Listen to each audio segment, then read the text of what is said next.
Even though he's one of the oldest fighters in the game, Thamuz' strength is still one of the best in the current meta. And if I were to grade him, I'd probably give this guy an S+ tier. So for you guys who don't know what an S+ hero is, they're basically god tier heroes in the game. These heroes are significantly difficult to counter, and with the right usage, they will pretty much perform well in every game. Thamuz is a damage-focused fighter, and his durability mostly comes from the HP regeneration from his ultimate. I'd say Thamuz is a perfect offlaner. Typically the solo top tactic because of his early game damage that he can deal even if he's only level 1, and the ability to clear minion waves fast. Thamuz also shines with his mobility when he's not carrying his scythe, and also with his blink skill. So for today's hero guide, we will discuss how to play him, or if you are already familiar with using him, we will help you improve your game strategies. So without further ado, I'm Enzo and this is Yugatech Gaming.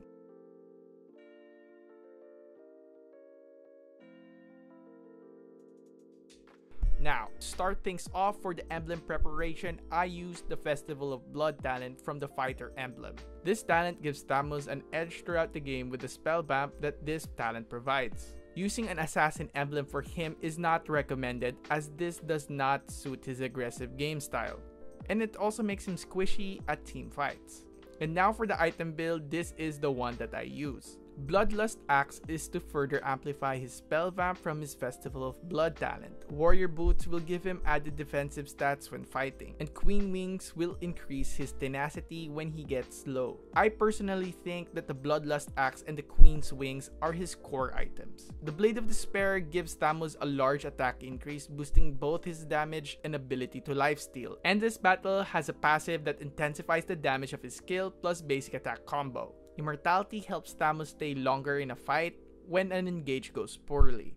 The item resurrects him and allows him to either escape or to continue to finish off low health enemies. But when enemies use healing reduction effects like Necklace of Durance and Sea Halberd, keep in mind that your build must match the situation. Always remember that just like any fighter, Thamuz's weakness are these kinds of items and crowd controlling effects. For the spells, I use Vengeance for him to last on team fights more, Flicker for chasing enemies or escape tendencies, or Purify so he can increase his survivability when he's crowd controlled. Now let's go straight to his passive skill. Thamuz inflicts a Scorch effect, dealing continuous physical damage. Take note, Thamuz moves faster when he's not carrying his scythe. Retrieving it strengthens his basic attack to deal a percent of 100 damage, and generating a gush of lava beneath the target that explodes in 2 seconds, dealing true damage. The Scorch effect that Thamuz deals comes from his skills and basic attack and can be triggered anytime. This burning passive is good for killing enemies with low HPs. Take advantage of the additional movement speed when he's not carrying his scythe by rotating faster or trying to high cut your lane in the map and invade enemy buffs. Thamuz's early game damage is so good with the spell vamp that the fighter emblem gives that you can kill squishy heroes like Marksman in the start of the game when you reach level 2. The exploding lava after his basic attack also makes killing jungle monsters an easy task for Thamuz even without the jungle item. Now for Thamuz's first skill. Thamuz tosses his scythe to a designated direction, or stop upon hitting the first enemy hero dealing physical damage. The scythe then slows nearby enemies for a short period of time, dealing physical damage every half a second. After leaving Thamuz for a period of time or a certain distance, Thamuz can approach his scythe to retrieve it. For micromanagement, always try to zone out your opponents using his first skill. Try to stop your opponents in last hitting your minions. Thamuz's scythe allow for both poke and skill expression. Using Molten Scythe slows down enemies as well, as letting Thamuz pick them up and enhance his basic attack. Try to use the scythes before engaging, so that when you go in, you will have an enhanced attack ready to go. Thamuz's second skill jumps to a designated area dealing physical damage and slows enemies when he lands for 2 seconds. If the scythes are still traveling, they return to Thamuz and his first skill resets its cooldown instantly. Try to maximize your damage output so that you can damage enemies with both scythes and your trample.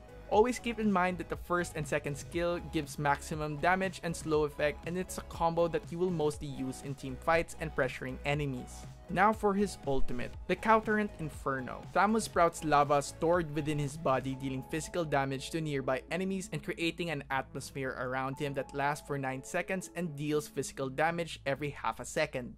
Thamuz also recovers his HP when dealing damage with basic attacks, or sights when his skill is active. Once unlocking his ultimate ability, Thamuz is better suited to enter team fights, with his Inferno giving him bonus attack speed and health regeneration for dealing damage. Thamuz is not best at initiating fights, but rather jump in and cleaning them up. Try to coordinate with your team's tank to capitalize on fights they charge into, bursting down enemies who are crowd controlled and cleaning up low health targets. This ultimate is great for team fights with its area of effect damage and health recovery. Use it to go with your team, constantly damaging enemies and using other abilities to be an undying hero inside the clash that the enemy team must focus on, while your allies can freely hit and safely deal damage as well. When playing early game, always try to release your first skill so you can get back to your lane and rotate around the map quickly. Use this skill also to poke enemies and slow them down. Do not hesitate to spam your skills because Thamuz's skills do not consume mana. You can also buy jungle items so you can level up and earn gold faster because Thamuz still needs to farm and get items so he can sustain his lane and enemy ganks as an off-laner. When using your ultimate skill, try to land as many basic attacks as you can because you can heal up to 3% of your HP at each hit. Just make sure you use your ultimate skill at the right time.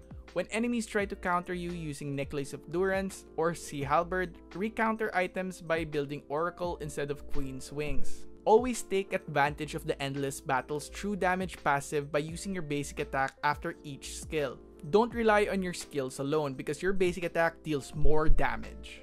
The most important thing in using Thamuz is that you better end the game early. Thamuz is not reliable if the game progresses. Aim to kill the Lord after a 12-minute mark and end the game to secure a victory. If not possible, be patient until the 16-minute mark, then secure the Lord. If you still cannot win the game, you will be more reliant on your teammates in super late game, thus changing your items to a more tankier build so you will be more effective. So that's pretty much it. What do you guys think? Leave your thoughts in the comment section below and don't forget to like, subscribe, hit the bell icon, and don't forget to visit yugatech.com/gaming for more news, tips, and tricks. It's your boy Enzo and stay safe.